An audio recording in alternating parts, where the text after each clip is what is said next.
Let's see the history of ethics in psychology. Psychology was the first mental health profession to establish an ethical code, और ये code professionals के लिए एक model के तौर पर काम करते हैं। थ्रू आउट द हिस्ट्री ये देखा जाता रहा कि साइकोलॉजिस्ट बहुत सी एथिकल वायलेशन करते रहे और उनको बहुत से एथिकल डायलेमास का सामना करना पड़ता रहा। बहुत से एक्सपेरिमेंट्स विद साइकोलॉजी में ऐसे हुए जिसमें ह्यूमन राइट्स की वायलेशन होती रही। ऐसे में अमेरिकन साइकोलॉजिकल एसोसिएशन ने इन एथिकल डायलेमास को ओवरकम करने के लिए कुछ प्रिंसिपल्स और स्टैंडर्ड्स दिए। The American Psychological Association (APA) has had over 5 decades of experience constructing and revising an ethical code.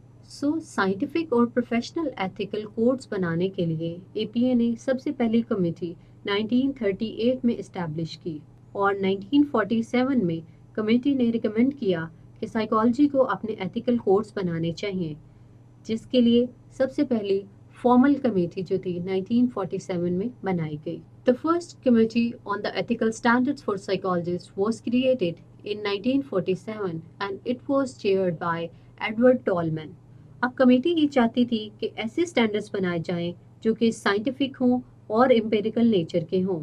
तो ये डिसाइड किया गया कि सारे मेंबर्स से इनपुट लिया जाए कि वो ड्यूरिंग प्रैक्टिस कौन से एथिकल डायलेमास को फेस करते हैं।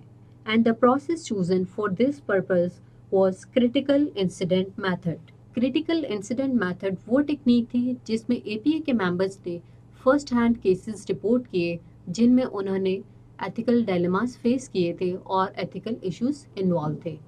In the 1948, the committee contacted all of the members of APA and asked them to submit a synopsis. So ये देखा गया कि more than 1,000 cases scenarios were provided by the APA members. Again, the second committee chaired by Nicholas Hope was established, which reviewed more than 1,000 cases submitted by APA members. Committee ने उन cases में से कुछ major themes को identify किया जिनका focus psychologist का दूसरे लोगों के साथ रिलेशनशिप देखना था, उनकी रिस्पॉन्सिबिलिटीज़ पर था। मसलन वो दूसरे लोग कौन कौन हो सकते हैं, जैसे कि आपके patients, student, research participants and other professionals. Then the committee sorted the submission into 6 general categories. जो केसेस सबमिट कराए गए एक साइनॉप्सिस के फॉर्मेट में, कमेटी ने उनमें से कुछ थीम्स डिराइव किए और उनको कुछ मेजर 6 जनरल कैटेगरीज में डिवाइड किया।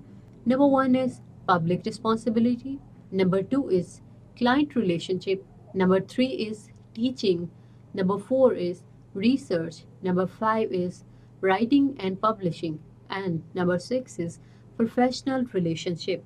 ये वो मेजर डोमेन्स थी जिनमें सबसे ज़्यादा केसेस रिपोर्ट हुए थे और APA ने इन सब कैटेगरीज पर बेस्ड करके स्टैंडर्ड्स बनाए हैं जिनको हम अगले लेसन्स में देखेंगे। And the first ethical standards of psychologist was published in the 1953। So जो सबसे पहले एथिकल कोड्स पब्लिश हुए, they were comprehensive in the nature and consisted of 171 pages with a total of 106 principles under the 6 category section. लेकिन अब इस पर critics ने argue किया कि जो 106 प्रिंसिपल्स हैं उनमें बहुत ज़्यादा ओवरलैपिंग है और बहुत ज़्यादा सिमिलैरिटीज़ हैं। इसके अलावा the issue of professional courtesy were given equal status to the serious ethical issue. मजीद ये कि कोर्ट्स ने नॉन क्लिनिकल एरिया पर बहुत कम अहमियत दी गई थी। So there was a need to revise the code periodically in the light of future experience and the development. So therefore, first revision of the ethical code standard took place in the 1958. तो आइए हम देखते हैं कि इस first revision में क्या change आया। In the first revision of ethical codes there were 18 general principles, यानी कि 106 प्रिंसिपल्स की बजाय उनको 18 प्रिंसिपल्स में कर दिया गया और लेंथ जो कि पहले 171 पेजेस की थी उसके बाद उसको 4 पेजेस में कर दिया गया। The principles were quite broader in the scope with fair specific behavioral requirement and prohibition. इसके अलावा कुछ केसेस की एग्जाम्पल भी वहाँ पर मौजूद थी, लेकिन जिस पर एतराज ये आया कि क्योंकि साइकोलॉजिस्ट एक बहुत ही डाइवर्स सेटअप में काम करते हैं तो कुछ केसेस सिनेरियोस ऐसे हो सकते हैं जो कि कुछ साइकोलॉजिस्ट के लिए इरेलेवेंट हो या could be of limited relevance and would likely to be more frustrating for them. Hence इस वजह से टाइम टू टाइम एपीए के कोड्स में रिवीजन्स होती रही, चेंजेस आते रही। फ्यूचर को देखते हुए, फ्यूचर की रिक्वायरमेंट्स के अकॉर्डिंग एपीए ने इन रिवीजन्स को किया। But there were some objectives of these revisions. तो आइए हम देखते हैं कि इन रिवीजन्स का मकसद क्या था। According to Hope 1948, the purpose of this revisions was to express the best ethical principle in the field as judged by large representative sample of the member of the APA and to reflect an explicit value system as well as clearly articulate decisional and behavioral rule. Moreover, ऐसे codes बनाए जाएं जो कि psychologist की सारी activities और roles पर applicable होते हों। Further, to have the broadest possible participation among psychologists in its development and revision. इसके अलावा साइकोलॉजी के डिसिप्लिन के तमाम लोगों में एथिकल कोड्स की आइडेंटिफिकेशन और उनकी एक्सेप्टेंस करवाना था and to influence the ethical conduct of psychologists by meriting widespread identification and acceptance among the member of discipline. अभी तक हमने बात कर ली कि एपी के कोर्स में टाइम टू टाइम रिवीजन्स होती रही और हमने देखा कि होब्स ने बताया कि इन रिवीजन्स का कुछ खास पर्पस था। तो आइए अब हम देखते हैं कि what were the major revisions in the APA code of ethic. First draft जो एपीए ने बनाया था इट वाज इन 1953।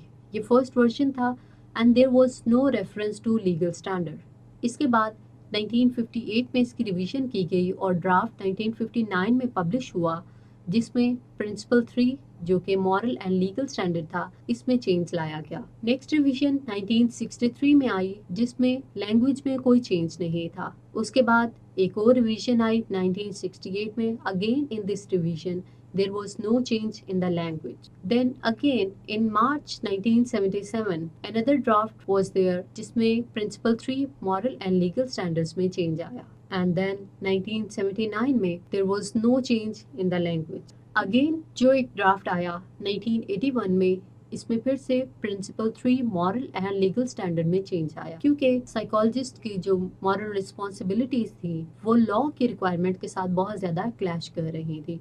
तो इसमें टाइम टू टाइम चेंज लाना बहुत ज़्यादा ज़रूरी समझा गया। अगेन एक ड्राफ्ट जो आया 1990 में।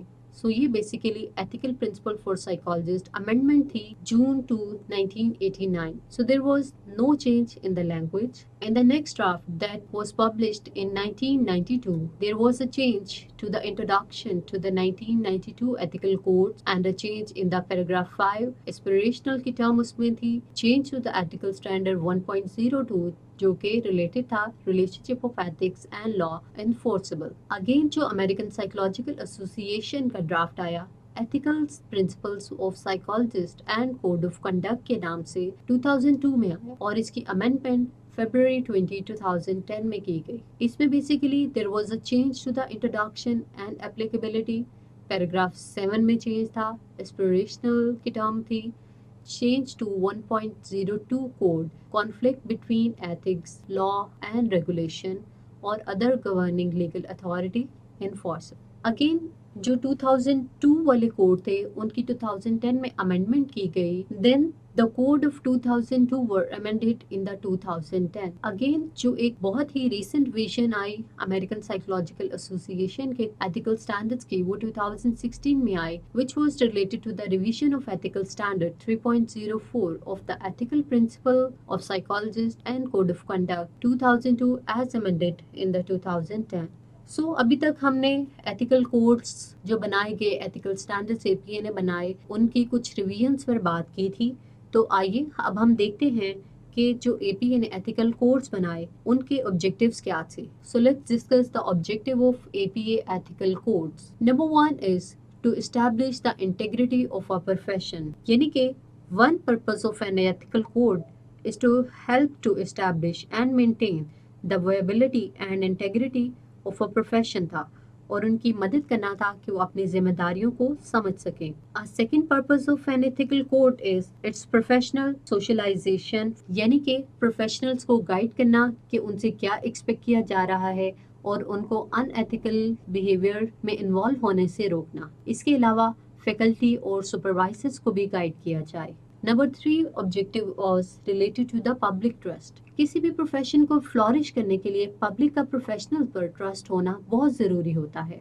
एथिकल कोड से पब्लिक रिलेशनशिप बेहतर बनाए जा सकते हैं। And the fourth aim was enforcement values. A profession that demonstrate it can monitor itself is less vulnerable to external regulation. So इसका मकसद प्रोफेशनल्स को क्लियर स्टेटमेंट प्रोवाइड करना है। हेंस एपीए के कोड्स मजीद इसके अलावा लाइसेंसिंग बोर्ड, कोर्ट और दूसरे अदारों के लिए भी एक गाइड के तौर पर काम करते हैं और डिसीजन मेकिंग में भी हेल्प करते हैं। सो स्टूडेंट्स, इसके साथ ही हमारा लेसन 2 अपने इख्तिताम को पहुंचा, जिसमें हमने थेरीज को देखा था और हमने एथिकल कोड्स की डेवलपमेंट पर बात की थी और हमने पर्टिकुलरली साइकोलॉजी में देखा था कि एपीए ने एथिकल कोड्स को कैसे डेवलप किया, उसकी रिवीजन्स कौन कौन सी आई और उनके ऑब्जेक्टिव्स क्या थे। तो अब हम अपने अगले लेसन में पर्टिकुलरली एपीए के मैनुअल को देखेंगे और जो प्रिंसिपल्स एपीए ने दिए थे हम उन पर बात करेंगे। तब तक अपना ख्याल रखिएगा। अल्लाह हाफिज।